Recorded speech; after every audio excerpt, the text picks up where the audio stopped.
you'll have your own strong viewpoints, but I believe that they can be civilly taught. I don't think that wanting to ensure the future survival of my people is unacceptable or should be seen as offensive to other people. We have a right to our exclusive identity, our home, history, heritage, culture, and to exist as a peoples. Nobody has the right to take that from us. The people who are trying to take that from us are the extremists, in my opinion.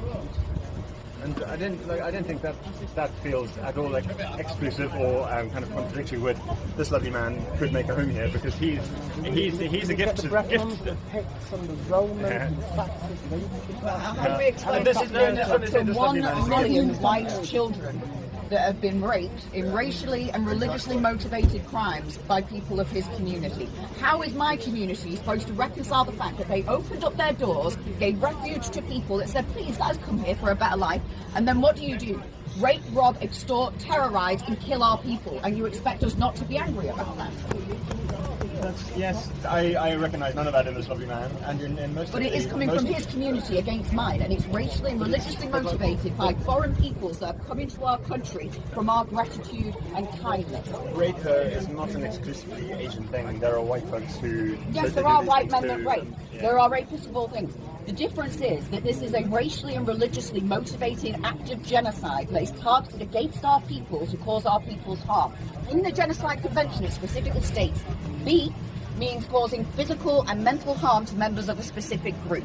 So you're not going to argue with me that gang raping children is not going to cause them serious physical and mental harm. And the difference is there's been 1 million white children, 1 million white kids in the last few decades that have been raped by Muslim Pakistani men.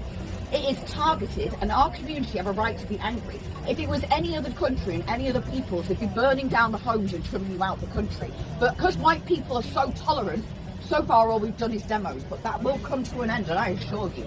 And we don't involve ourselves in gratuitous violence and terrorism.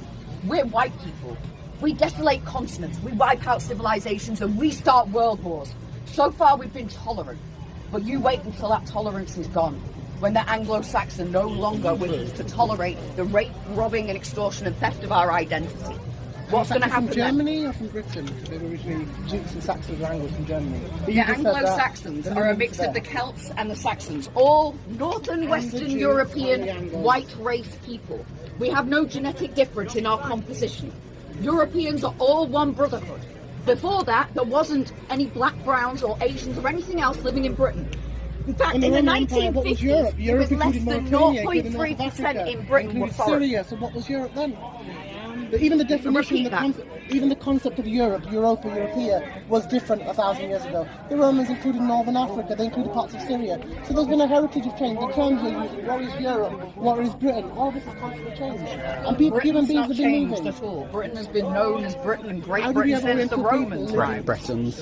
Okay, we could say the same, right? So your home doesn't exist. It's been populated by lots of people. There's no such thing as Asians or Pakistanis, and it'd be perfectly fine if we were to wipe you out. Let's take your lands, let's take your identity, let's rewrite your history so that you're not part of it and make you not exist. You know why? Because nations and people are so interchangeable that it doesn't matter if we genocide an entire peoples, because we're all the same, right?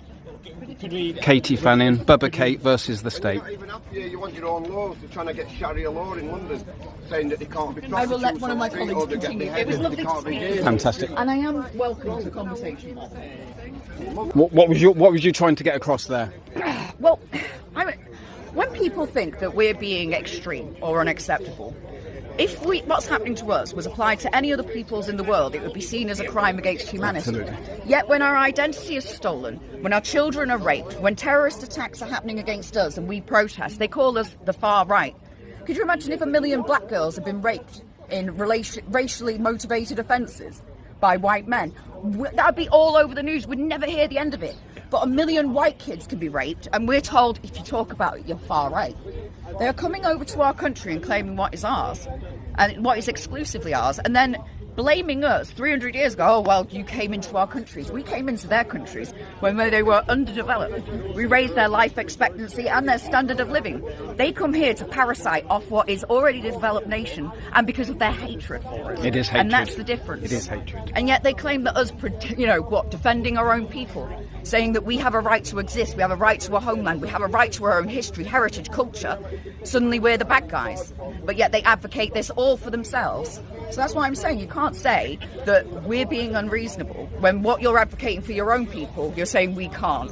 So that's what I was trying to put across to that gentleman. Fantastic, fantastic. No, how do you think it went today? I think it went quite well, considering that the weather was predicted to be very stormy and wet. I wasn't expecting a very good turnout. But there was a lot of the local community that we've spoken to today that were very pleased that we're here, and they do agree with everything that was said. And from here, there's going to be political meetings that are going to take place on a regular basis. Good.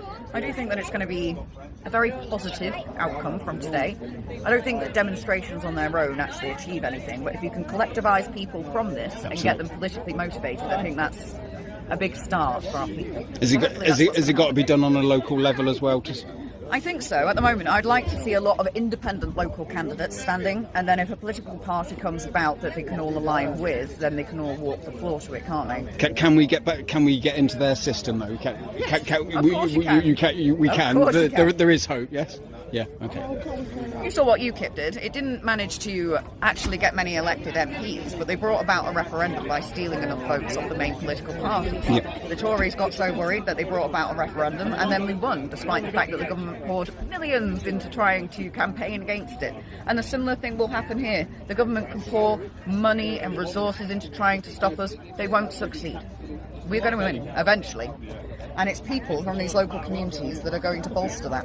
Without them, we won't be able to succeed. But they are aware of what's happening, and the fear is dissipating somewhat. I believe we'll be able to send independent candidates in most of the places that we've had demos now. So. Excellent. It is fear that's stopping people coming out, isn't it? Less fearful now. Less fearful. No, brilliant. Excellent. Brilliant. Well done, Kate. Thank you.